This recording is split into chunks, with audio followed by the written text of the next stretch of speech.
The room hung heavy with an oppressive silence, disrupted solely by the rhythmic ticking of the aged clock on the wall. Across from me, Mark, my husband of 3 decades, remained engrossed in the television, his attention as distant as ever. I sat in quiet contemplation, drowning in the weight of unspoken grievances and suppressed anger that had accumulated over the years. I had reached a breaking point. "Did you finish moving?" Mark's voice, laced with habitual condescension, shattered the stillness. Without meeting his gaze, I calmly responded, "I'm leaving, Mark." Internally, a tempest raged, yet my outward demeanor remained composed. Mark scoffed dismissively, "Oh, really? And where will you go, Anna? You can't survive without me." His words stung, but they'd also ignited a newfound determination within me. Enduring his dismissive demeanor and his mother's constant interference had lasted long enough. It was time to reclaim my life. "I'll manage," I declared, standing up. Empowerment surged within me, eclipsing the fear and uncertainty that lay ahead. Mark's mother, who had been living with us for the past year, entered the room. Her eyes narrowed as she observed my packed bags. "Running away, are we?" she sneered. "I knew you didn't have the spine to handle this family." Ignoring her, I seized my bags and headed towards the door. Mark made no move to stop me. Instead, he called out, "You'll be back. You need us." Stepping outside, a sense of liberation washed over me. The cool evening breeze felt like a soothing balm to my stifled soul. I didn't know where I was headed, but for the first time in years, a glimmer of hope flickered within me. For 3 decades, I had played the role of the dutiful wife to Mark, a man who viewed me more as a convenience than a partner. Our son, Alex, remained the sole beacon of light in my life. But even Alex, my son, couldn't mend the expanding void in my heart. Mark's mother, with her ceaseless criticisms and manipulations, only fueled the toxicity within our home. I secured a modest yet peaceful apartment, my sanctuary, a place where I could breathe and think without the weight of judgment. In the following days, I turned a deaf ear to the barrage of calls and messages from Mark and his mother. Their tones fluctuated between pleading and threats, but I had grown immune to their attempts. My co-workers at the library, where I had worked part-time for years, were a source of support. They had witnessed the gradual loss of my spirit and now observed my rebirth. As I settled into my new routine one evening, my phone rang. It was Alex. "Mom, are you okay?" His voice echoed with concern. "I am, Alex, better than I've been in years," I replied, my voice unwavering. "I'm proud of you, Mom." "Dad and Grandma, they're not taking it well. Dad's been drinking, and Grandma won't stop talking about how you've abandoned them." A pang of guilt struck me, but I pushed it aside. "They'll manage, Alex. They need to learn to respect others." There was silence for a moment. "I'm glad you're finally thinking about yourself, Mom. Let me know if you need anything." As I hung up the phone, I recognized that this was just the beginning. Mark and his mother had underestimated me for years. It was time to demonstrate that I was no longer the woman they believed they could control. My journey of self-discovery and revenge had just commenced in my small apartment, surrounded by the few belongings I had taken with me. Reflecting on the past 30 years with Mark, our once promising marriage had disintegrated into a mere shadow of what it could have been. It all started blissfully. Mark was charming and attentive, and we were young, full of dreams.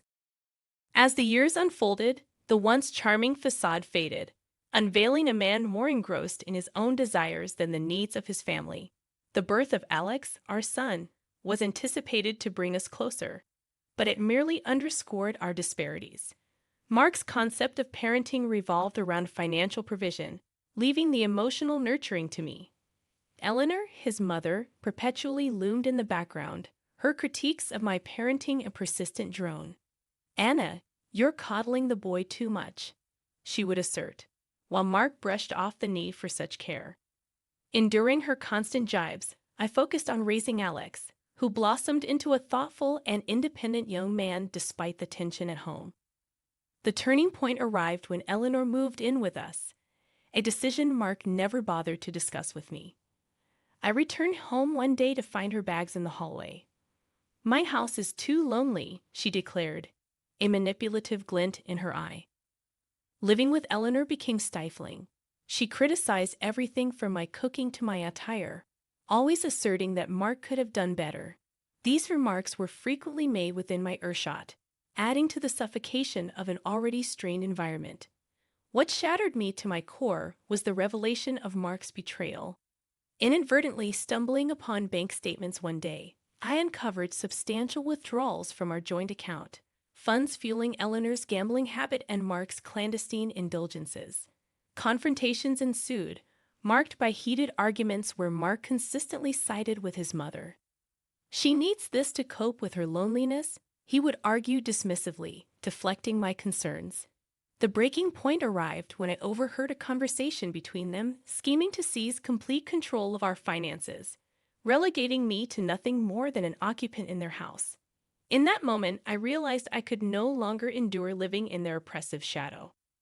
The day I left, I made a solemn vow that they would one day comprehend the pain they had inflicted. My plan, though simple, proved effective. I resolved to strike where it hurt the most, their pride and their finances. Initiating legal separation of our finances, I left Mark dumbfounded. "What do you think you're doing?" he bellowed over the phone. "Protecting myself. Something I should have done years ago," I calmly asserted. Eleanor's reaction was even more dramatic. "You ungrateful wretch. After everything we've done for you," she screeched when she discovered the move. Unmoved, I stood firm. The years of submission were over, and I was now playing by my own rules. This was just the beginning of their karmic reckoning. The weeks following my financial independence were tumultuous. Mark and Eleanor were furious, their true natures fully exposed in their anger. Venomous calls poured in, each more spiteful than the last. "You think you're clever, Anna?"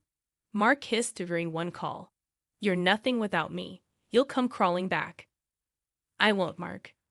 I'm done being your puppet," I replied, my newfound strength fortifying my words.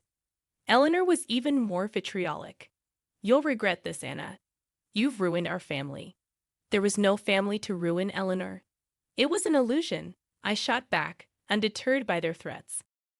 I basked in the newfound sense of liberation, the fear that once held me captive now replaced by an unwavering desire for justice. It was time for Mark and Eleanor to confront the consequences of their actions. I initiated the process by reconnecting with old friends and acquaintances, divulging the truth about Mark and Eleanor's manipulations and financial deceit. The story swiftly circulated, staining their reputations. Mark, who took pride in his social standing, was appalled. "How could you do this to me?" he demanded during a rare face-to-face encounter. "You did this to yourself," I replied calmly. "I'm just shedding light on it." Eleanor, faced with the community's judgment, was equally distraught. "You've turned everyone against us. This is war, Anna." But I was no longer intimidated by her. "No, Eleanor, this is justice," I asserted. I witnessed their world crumble. Mark's friends distanced themselves, wary of his tarnished image. Eleanor's once proud social circle dwindled as the truth about her gambling and manipulation came to light. However, I didn't stop there. Recognizing their financial instability as their weakest point, I enlisted the help of a lawyer to initiate the process of claiming my share of our joint assets.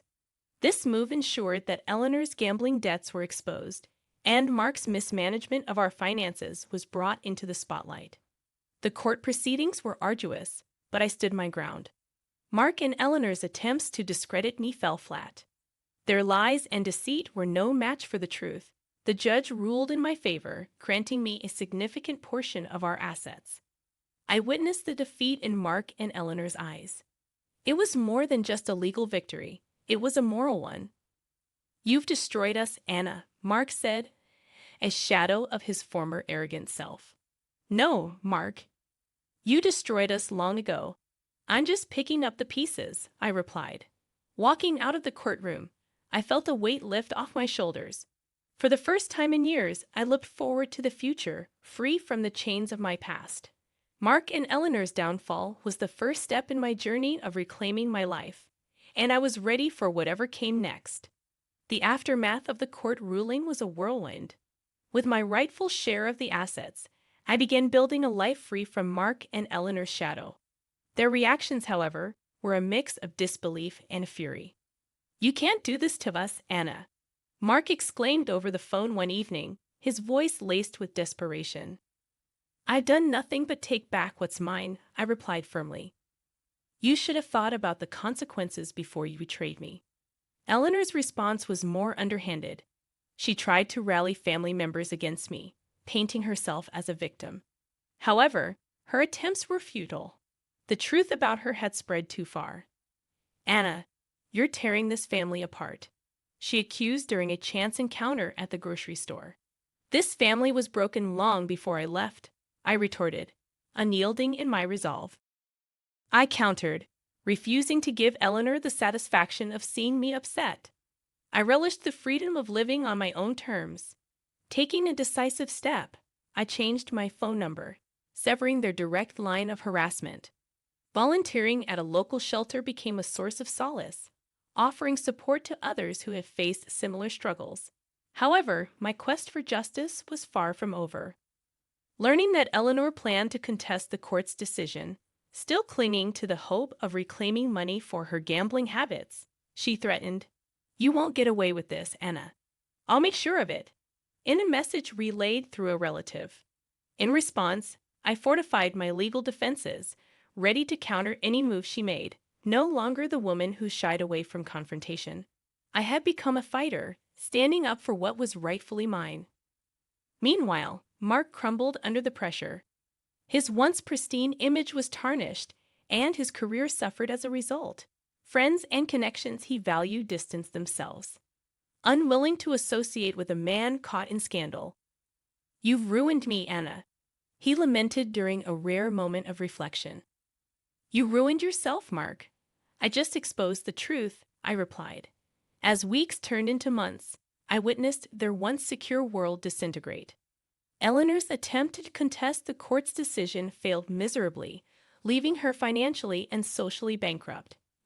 Mark's career continued its downward spiral, his reputation irreparably damaged. Despite their downfall, I felt no joy in their suffering. It was a necessary step in my journey, but it was not the end. I had reclaimed my independence and my dignity. I was still healing from years of neglect and emotional abuse as I continued to rebuild my life. Focusing on finding peace and happiness within myself, I emerged from the shadows of my past stronger and more resilient.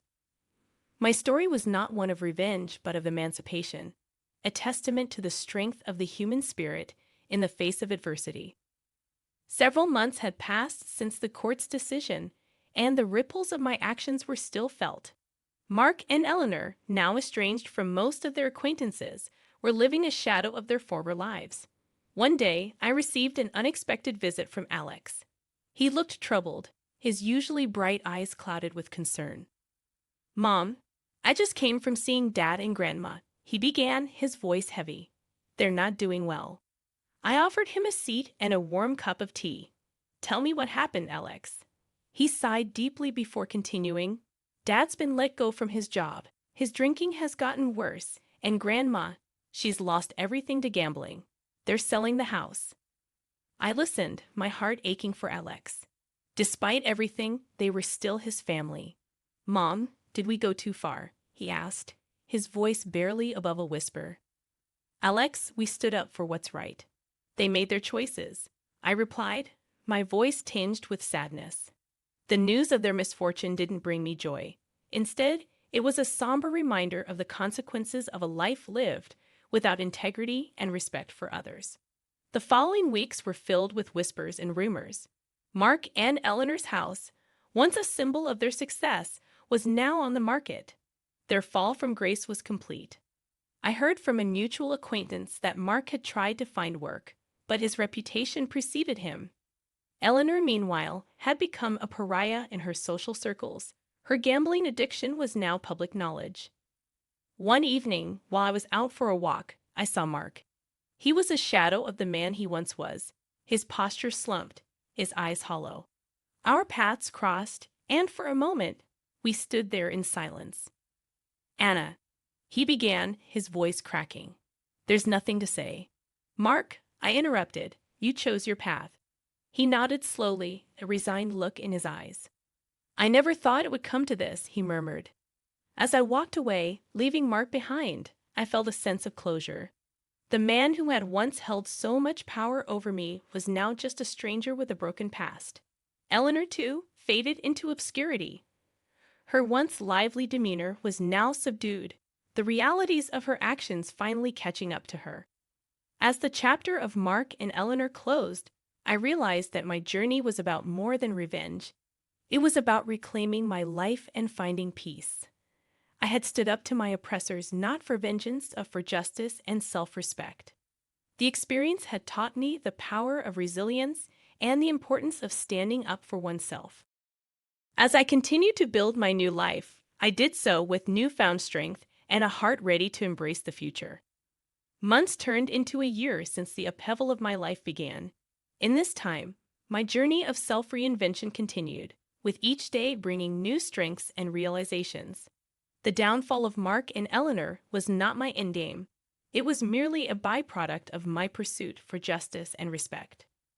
One crisp autumn afternoon, I sat in my cozy living room, reflecting on the changes. The phone rang, interrupting my thoughts. It was Alex. Mom, I wanted to tell you something, he said, his voice brimming with excitement. Sarah and I are getting married, and we'd love for you to help us with the planning. Joy surged through me.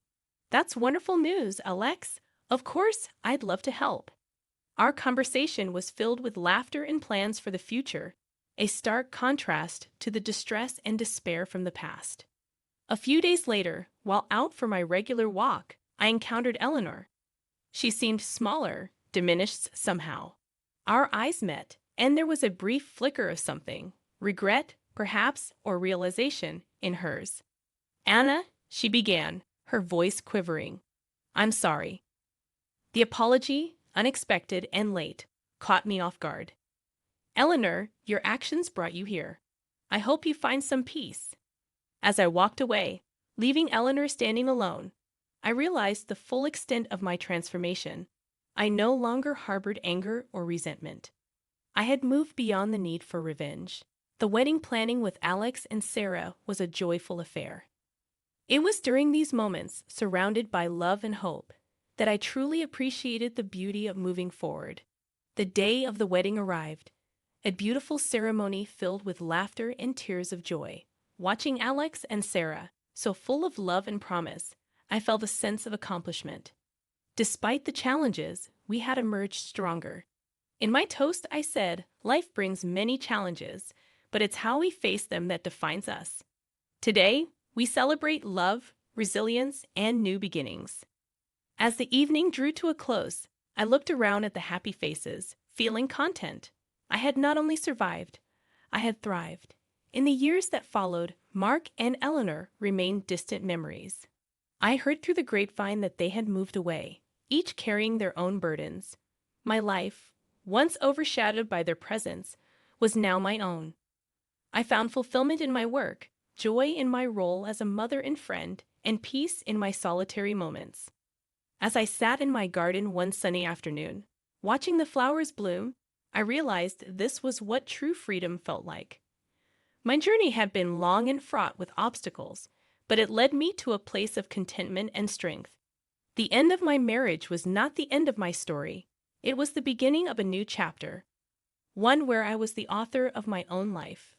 In this new chapter, I found happiness, peace, and a sense of self that no one could ever take away.